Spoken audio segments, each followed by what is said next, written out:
This is Dr. Charles Parker, and you're listening to Core Brain Journal. It's a place where I connect both fresh discoveries and interesting different perspectives from advanced mind science with the realities of real people and everyday life down on Main Street.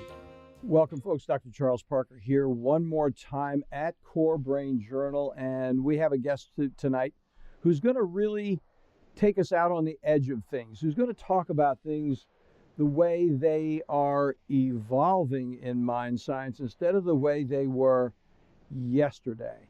So it's a real privilege to introduce Mike Greenberg, Dr. Mike Greenberg, to our audience. Thanks for joining us tonight, Mike. Thank you. So I'm going to read a little bit about Mike as an intro, and then he's going to tell us about himself, and we'll go on down the road. I'm looking forward to hearing what Mike has to say. He began his career in Los Angeles as Dr. Mike, and he built his reputation as an outstanding care provider there in LA, and he took care of a number of celebrities. And Mike also appeared on national TV. He started publishing articles on achieving optimum health and has given workshops around the country for his peers on a number of subjects. In '96, he was awarded a U.S. patent for his multivitamin and herbal formula. So he's been deep into things that could be productively helpful. His affinity for community found him providing voluntary care for runaway teens in LA. That would have been an interesting tour, because I can imagine the LA situation with teens, and I mean, it's a serious metro area. And then in addition to that, he began more recently addressing allergies to food and medication. And so we're going to probably hear something about that tonight.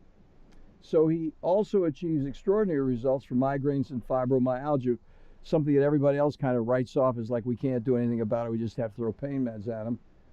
And so his techniques are gentle, safe, and effective. So Mike, thank you very much again for joining us. Tell us a little bit about yourself personally. What are you doing now? What's your practice like? Let's go at it. Well, first we have to go back a little bit, okay, because to start where I'm at now, that would be like going into higher calculus or something like that. You know, I started as a chiropractor, moving bones and joints, and I remember back in the late 1980s, scientists were looking to prove the mind-body connection.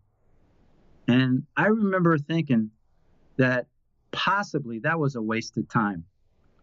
I looked in the mirror. I had a full-length mirror in my office. And I looked in the mirror.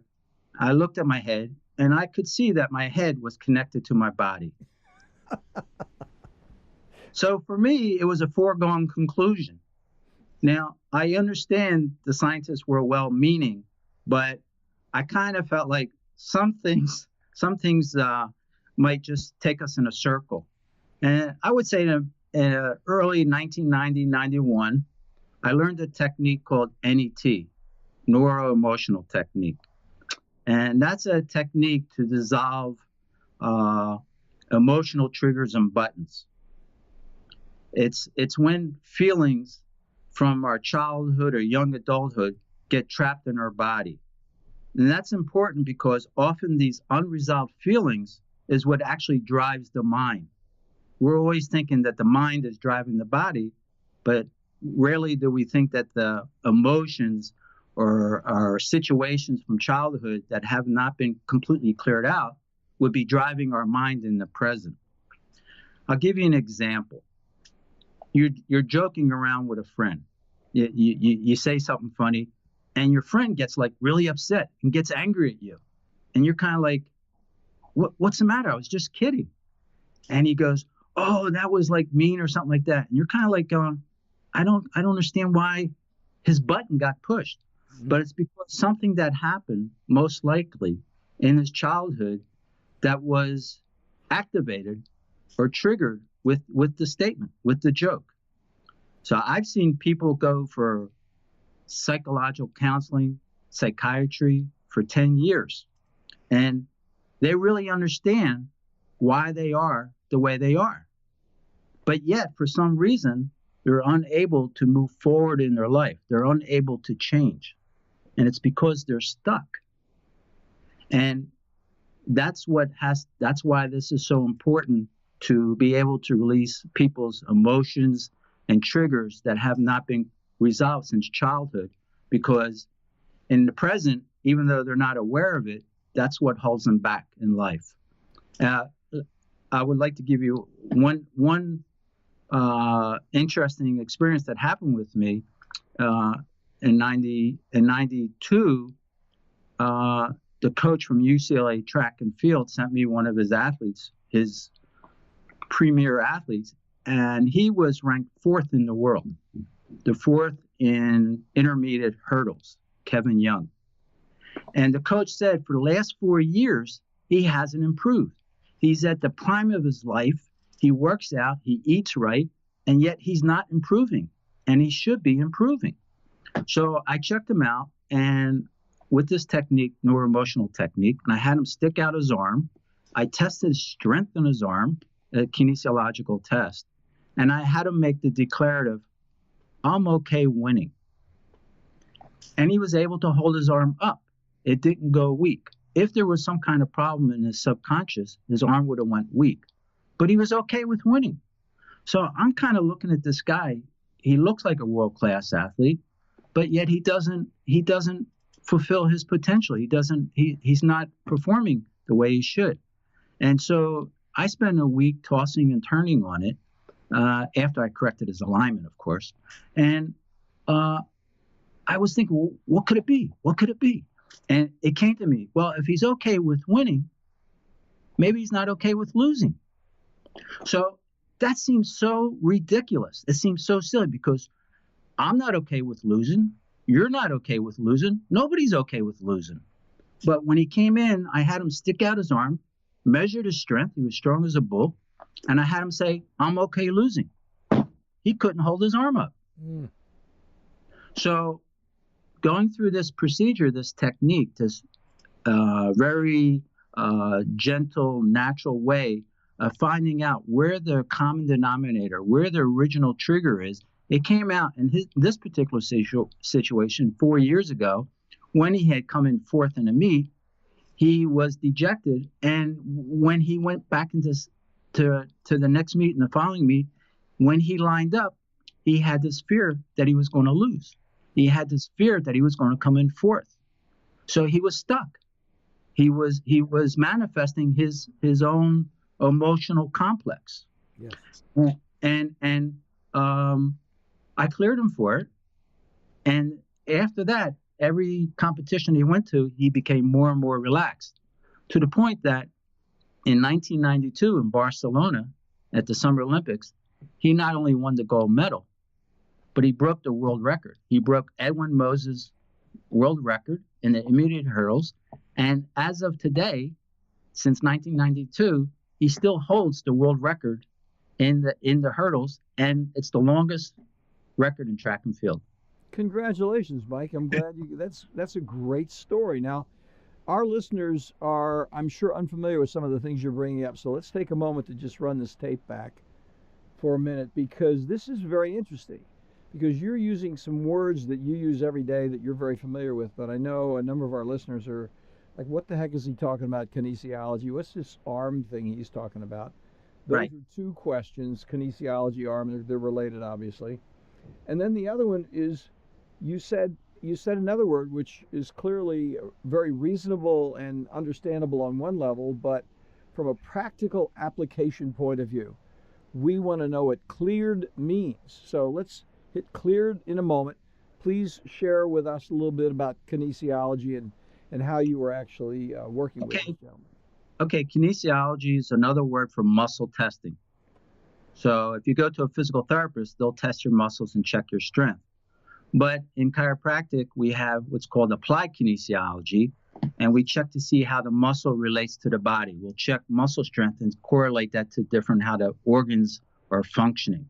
So when I say I tested his strength, he just holds out an arm, I test the strength of the arm, and then with the patient makes a statement.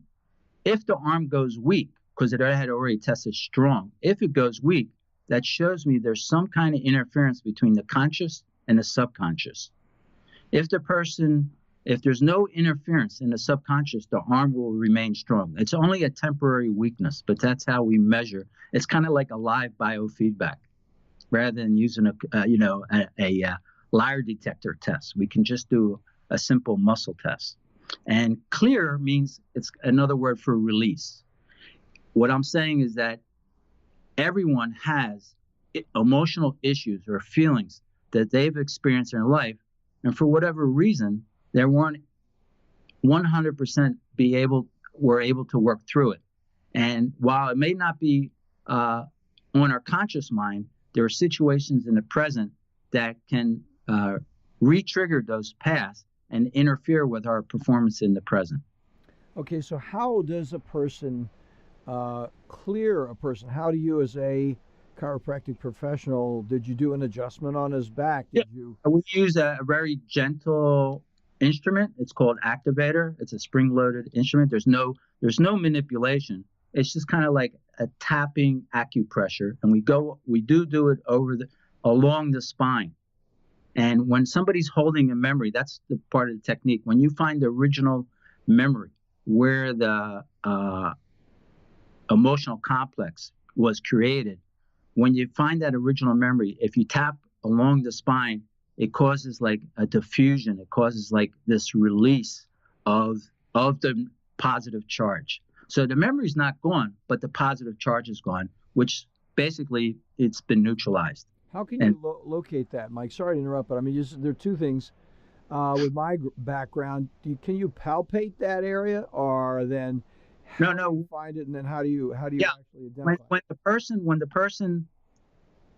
When you test their strength, when they've made a statement, and you find that there's some kind of interference in the subconscious, what you do then is you just do these body reflexes on the front of the body. You check which organ it is, where it's located. So say if it's the liver, that's where the original memory is. From acupuncture, it's a combination of things. From acupuncture, we know the liver is related to anger. The gallbladder is related to resentment. The stomach is related to disgust or distrust or discontent. The spleen is like low self-esteem. The large intestine is dogmatically positioned. The lungs have related to grief. So we find which organ is involved, and this is where it gets a little hokey. It gets a little woo, but when you have the experience, I mean, it's not like you take a weekend seminar. You have to work with it a little bit. But when you find the organ, you find the motion, you can do this muscle testing of the arm, and you can ask the body 0 to 5, 5 to 10, 10 to 15, 15 to 20. You find out the exact age. And it absolutely, people, their mouths completely open up when I say, well, what happened to you when you were 12 years old? You had some kind of frustration with your mom. And the people just kind of like, oh my God, she didn't want me to start dating or this or that, or there was my parents got divorced, or, it's not always a traumatic thing, but it's a memory that people just like, oh my God, they haven't talked about that for 20 years. So they're locked on the memory, and then the memory takes them to a previous time. Right. And then what happens is they can't deal with real time in the current moment because they're locked in that past time for whatever reasons. Exactly. So then let's be a little more clear, if you will. Sorry to interrupt you, but I want to get this down a little bit more because I've heard people talk about it circumstantially, but not in detail. So you're going through arm motion while you're asking these questions? Is that the way you actually identify it? Yes. Gotcha. Yeah, we say we're talking to the body. Very interesting. So then his clearance on that gentleman who set the record, you actually found something. I'm not going to ask you what it was, but you found something by doing kinesiology. You localized it, then you freed him. Now, how did you free him? That's the question. Well, yeah, when I took him back to the time when he first lost a big competition and he had come in fourth, I brought him back to that memory, and then I did this acupressure tapping along his spine while he held the memory. He had the snapshot in his mind with the feeling that he had. So that's the technique. You go to the memory, you hold a snapshot photo in your mind with the feeling that's somehow stuck in the body. And you do that together with tapping along the spine, and it releases it. It releases the positive or negative, in this case, a negative charge. Very, very interesting. So that is the, and say what that technique, that's NET. Yes, neuro-emotional technique. Well, you mentioned another one that was NEAT. Or no, NAET. Sorry Nate. about that. I looked at It's it. okay. I'm Okay. unfamiliar with So- it. How does that that's relate? Well, that's another technique I use. Well, that's kind of what makes me different. I use a combination of techniques. I'm a technique junkie. So, Join the club. when I would go to seminars and learn how to build my practice, I always ended up in a technique class because I'm trying to find the answers. What turns me on is getting results. I want to get results. I want to get people get better as quickly as possible. I just want to, and I'm focused on solutions. And, every day I'm checking science daily to see what research is being done. And every day I check medical news today to see what the medical doctors are doing. I check the alternative sites like SOT, Signs of the Times, Mercola.com. And I listen to doctor radio on Sirius XM because they're talking about current procedures, whether it's cardiology, dermatology, or plastic surgery. I want to hear exactly where they're at, what the state of the art is as they're practicing, and how I can be of benefit in that. Well, so then pop over a little bit. I don't want to interrupt because you had a nice flow going, and I brought this whole other idea. And did you have anything more that you wanted to mention on the NET as a protocol? No. I just think my whole point with the neuroemotional technique is that it was a real big revelation for me to find that emotions, maybe outdated emotions, something that you haven't thought about in 20 years, is actually driving the mind. Well, that's so true. So then let's jump to that next acronym, NAET. What's that one about? Okay, that's the allergy technique. And that happened, I had just been exposed to the NET, and I went down to San Diego to actually learn the technique, and I sat next to the lady who discovered this other technique called NATE. And NATE is an Indian nurse who became an acupuncturist and chiropractor, and then she went to medical school, and her name is Nambu Dripad. So it's Nambu Dripad's allergy elimination technique. And why that is so good is because it treats food allergies or food sensitivities. 91, when I learned this technique, that was not part of this discussion. Today, it seems like everybody's gluten intolerant. Today, you go to Costco, they have gluten-free shampoo. I mean, it's like unbelievable. Yeah. And, with genetically modified foods and all this other stuff going on, people are just, you say you have food allergy, but if they do a delayed food reaction, or what we would call food sensitivity, like the ALCAT test or something like that. Like IgG.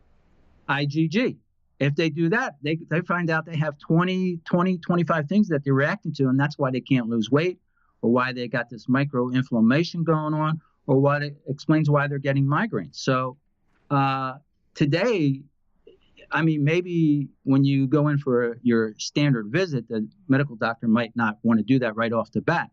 But it's pretty mainstream now, I think, food sensitivities and food allergies. And the medical approach, if you have food allergies, is avoidance. So if you're lactose intolerant, forget about pizza for the rest of your life. Or you could take some, supplement enzymes or something like that. But for the most part, if you have a food allergy, the recommendation is avoidance. And that's hard. That's really, really hard. So this technique is really wonderful. Again, it's kind of like an acupressure, gentle tapping, while the person is holding whatever they're allergic to. And once that treatment takes, then they have to avoid the food or the substance for 24 hours, and then their body seems to be reset. and they no longer react. Now, in the ideal world, it'd be nice if you could do one of the, it would happen every time, one time. But as it goes, it always gets complicated, as you know. It's never that simple. And people have, say, like somebody has a reaction to gluten. They may react to wheat. They may react to certain types of wheat. They may react to yeast. They may react to sugar. So to do a simple wheat allergy, you may have to check 15 different things. So, sometimes it's simple. Sometimes it's really complicated. Well, one of the things we see, because we do a lot of IgG testing, and we haven't done it in the same manner that you have. We just do blood, and we take a look at it, and we see so many people. If you drive down the Pacific Coast Highway in California, and you've been out there, it's gluten all up and down the entire Pacific Coast Highway. But we've done really hundreds of them in our office, and the IgG testing, that is, and by far the most prominent one that we've seen is milk, far more than gluten. I had an interesting conversation with Dr. Osborne in an earlier. Dr. Osborne, Dr. Peter Osborne's a nationally prominent individual who's written several books on pain and inflammation and IgG issues. And so that was a very interesting conversation. But back to you. You actually then are applying, if I'm getting this correctly, you're actually taking some of the technique from the neuroemotional technique over to this immune system dysregulation to identify it and then break it up in the same way that you were breaking it up to clear them for the NET. Is that correct? Yeah. Well, see, it's one thing to learn a technique, but what I've done is not only learn half a dozen techniques, but I combined them. I kind of made it one big pie. So it really helps because every technique as it stands by itself is effective and gets something done, but not one technique handles everything. Mm-hmm. So by combining the techniques, I can get a much more powerful response.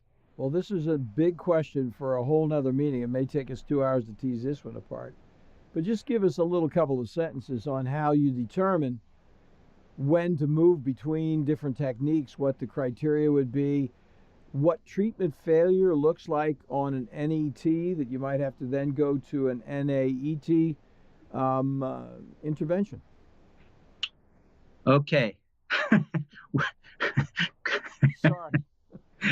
It's a big question, but it's, I'm sure everybody's listening. This is a very interesting conversation. I mean, the question is, how do you differentiate it? Okay.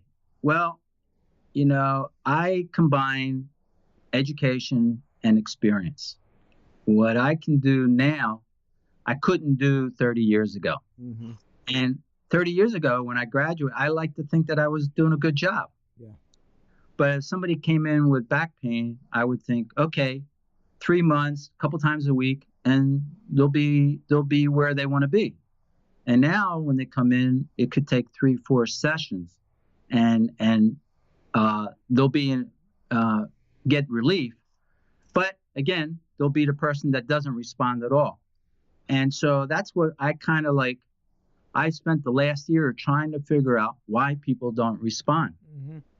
I spent days and nights, and I racked my brain trying to figure it out. I mean, it's easy to say, well, they're just not ready to get better. Well, what does that mean? Yeah. They're coming in, they want to get better. Well, the patient has resistance. Where's the resistance coming from? Where's the self-sabotage? I mean, I sense these things. I read these things. The patient doesn't want to get better. No, they're paying. They want to get better.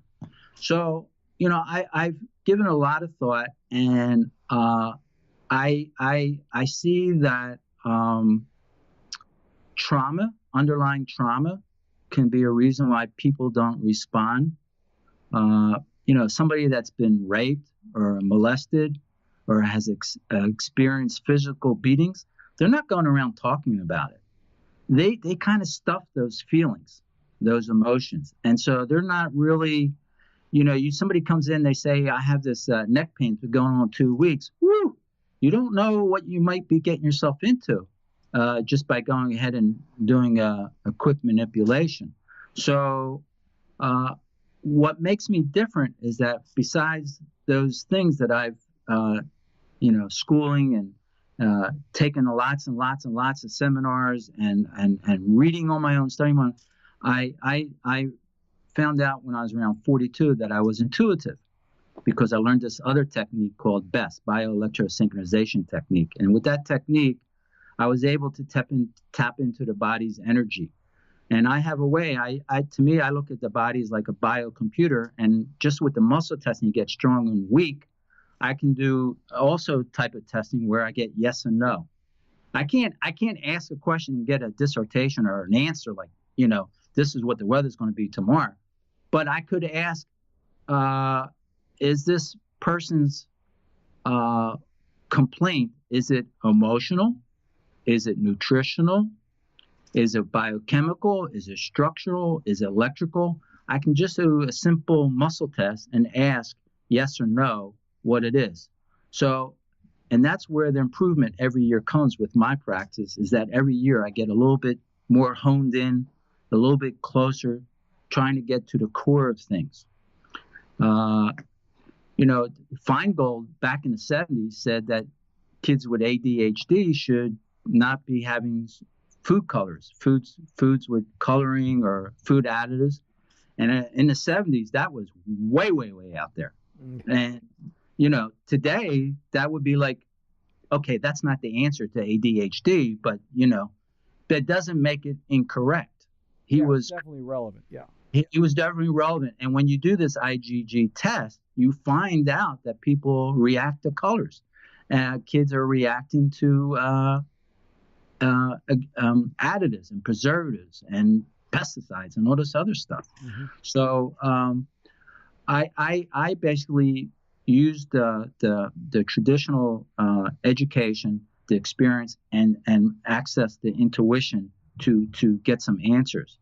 An interesting thing with ADHD is that I got to the point after 6-7 years, I gave up on it.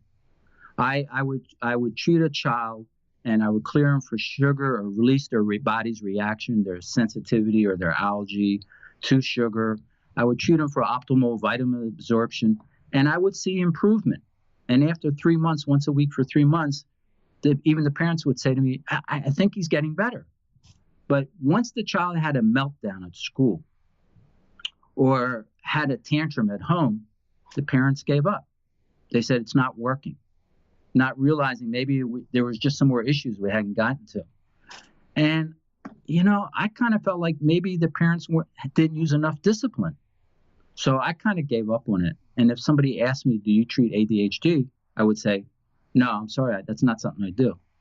And then one of my patients told me about Bill Walsh, yeah, and his book, Nutrient Power. So, I right away, I run and go to Amazon, order it, and I read it. I couldn't put it down. To me, that was mind-boggling, that he had 10,000 cases of ADHD. He had 1 million documented blood tests and urinalysis, and he could isolate what were the components, what he found, whether it was schizophrenia or bipolar or depression, the commonalities, what were imbalances in the biochemistry. And so I took his protocol and I figured, okay, let me check this out. And the next time was a few months later, a grandmom comes in with her grandson, says, he's got ADHD. Can you help him? I said, well, it's possible. So I checked him out and I go through the 6 or 7 things that Dr. Walsh talks about. And what came in, it hit me. Boom. It's copper overload. The source of the problem is copper overload. Mm-hmm. I go, okay, so let me balance it out. So with the NATE technique, non-putridized algae technique, algae elimination, even though it's called algae elimination, I can balance hormones and help vitamin absorption. What I did was, with that technique, I balanced the copper. And when the child came back 2 weeks later, he was dramatically improved, like 70% better. So I was like blown away because I didn't know what was going to happen. I didn't know if anything was going to happen. Now say that again. Pardon me for interrupting because you got my curiosity up. I don't know if you know that I'm really interested in Walsh myself. We've interviewed him 3 times here. He's brilliant. He's brilliant. He's a great player, and he's a regular guy on top of it. Yeah. No, Yeah. he no If you want eyes. to listen to an interesting episode, we've got 3 1-hour episodes with him. One at corebrainsjournal.com 025, one at 034, and another one at 042. Now, and I've done some of this work myself, but I want to hone in on what you just said because it's terribly interesting. My thought, if somebody's high in copper, would be, use zinc and other supplements to balance that copper out based on Bill Walsh's recommendations. Those are really in 034, the copper cryptopyrrole interview. But what did you do again? I want to hear how you did that because that was interesting, but it went by me pretty fast.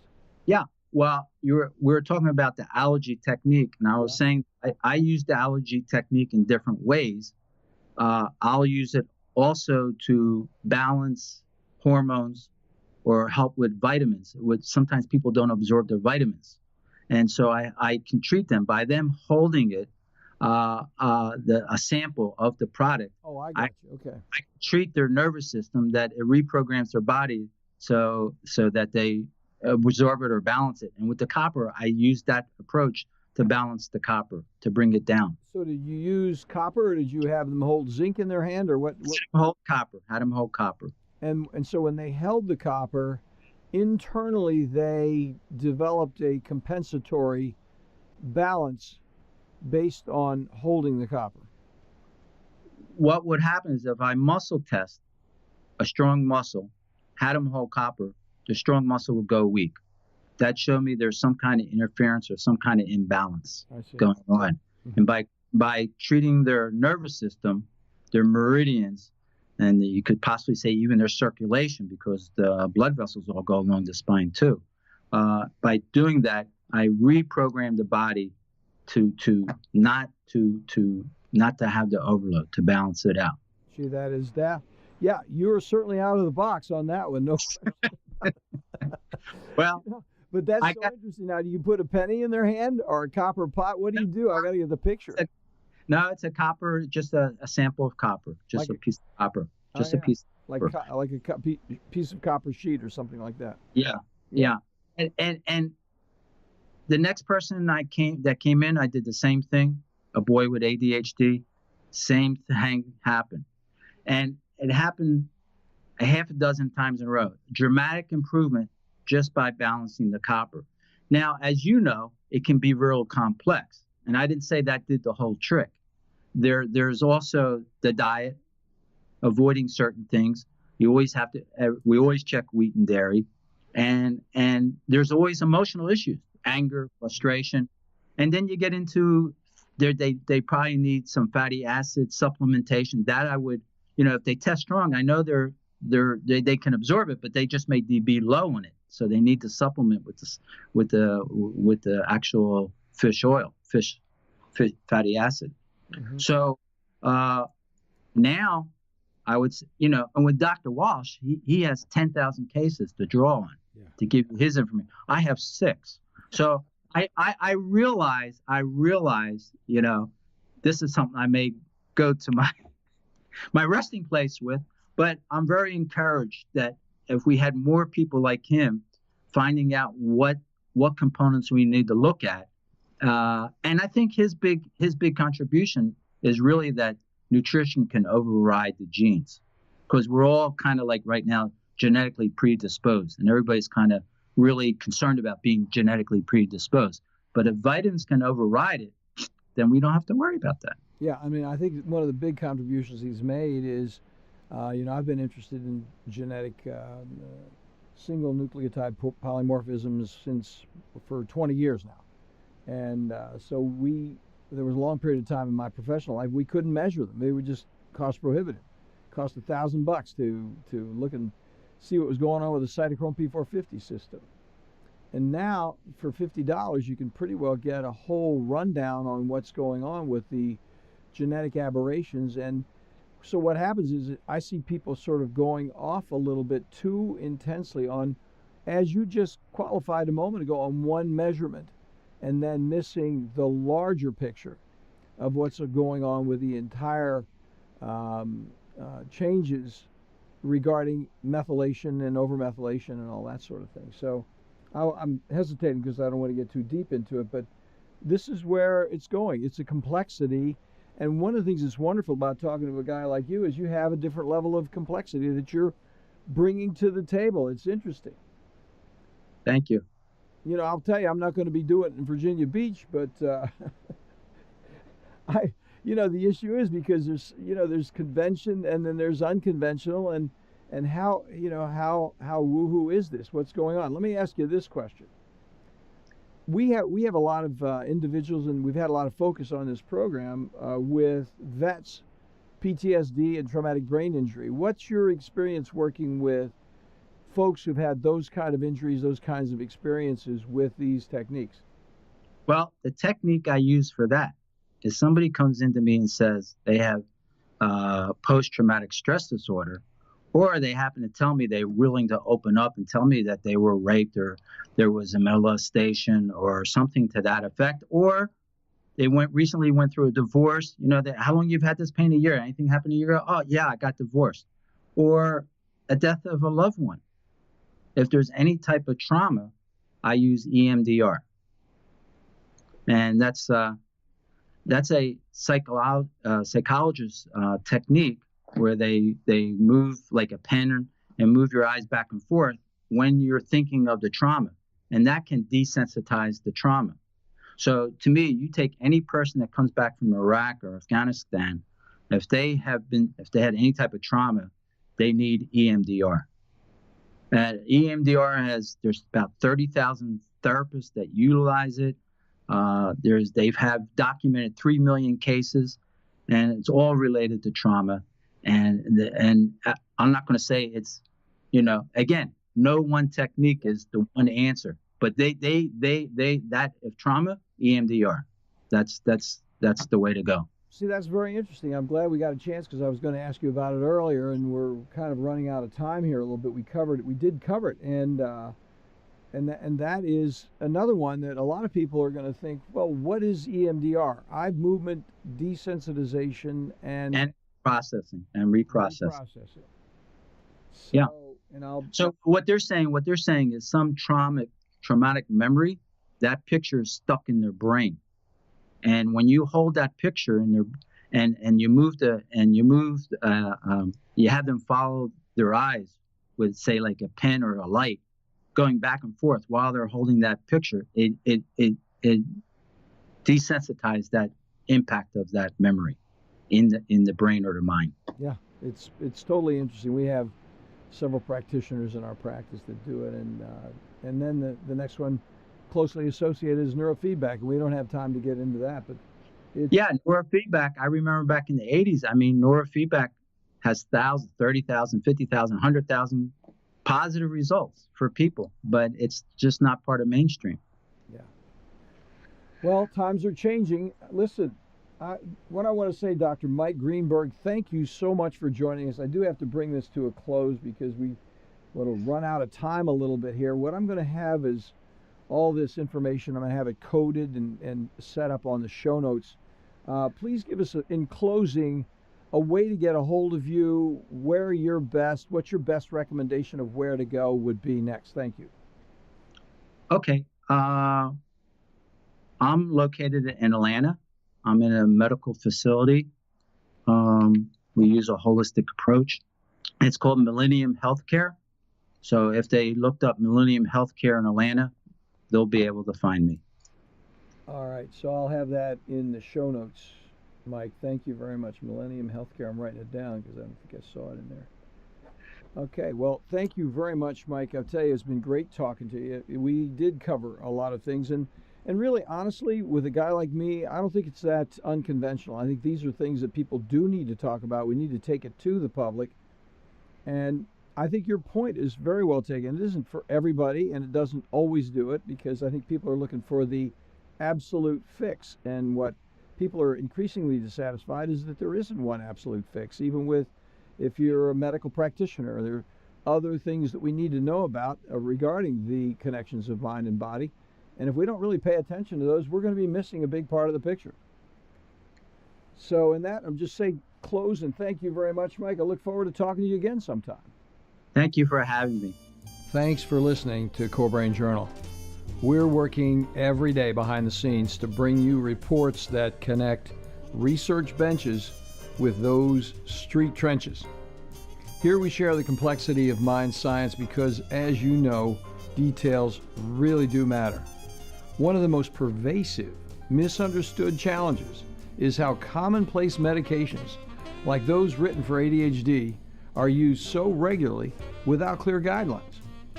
If you think you'd like more specifics, take a minute to download my 2-page PDF packed with video links and references on the absolute essentials of how to start ADHD medications. They're easily available at corebrainjournal.com/start. Thanks for listening. Do connect and stay tuned. Together we can make a difference.